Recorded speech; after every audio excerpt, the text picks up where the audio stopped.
মসজিদে নববীতে আপনি যদি বিশ্বনবীর সালাম দিতে চান, আপনার যেই গেট দিয়ে ঢুকতে হবে, গেটের নাম বাবুস সালাম। বাবুস সালাম দিয়ে যদি আপনি ঢুকেন, বিশ্বনবীর সালাম দিতে পারবেন। ওইটাই হলো মসজিদে নববীর প্রথম কাতার। লাইনে দাঁড়ালাম, ঢুকলাম। ভাগ্য ভালো, এমন একটা জায়গা পেয়েছি লেখা মাকান তাহাজ্জুদি রাসূলিল্লাহ, মানে এই জায়গায় রাসূল তাহাজ্জুদের নামাজ পড়তেন। আল্লাহর শুকরিয়া আদায় করে 2 রাকাত সালাত পড়ে আবার প্রথম কাতারে ঢুকে গেলাম। এবার বিশ্বনবীর সালাম দেওয়ার পালা। হাঁটতে লাগলাম সবার সাথে।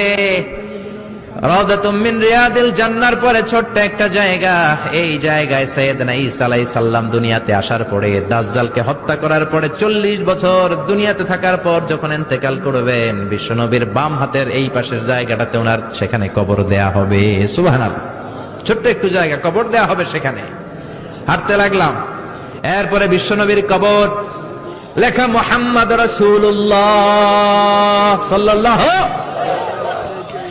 যেই নবীর কথা ছোটবেলা থেকে এতদিন পড়লাম, যেই নবীর হাদিসগুলো শিখলাম, যেই নবীর জন্য আমরা দেহের তাজা রক্তটুকু বিলিয়ে দিতে পারি কি পারি না, ওই নবী নাকি এই জায়গায় শোয়া।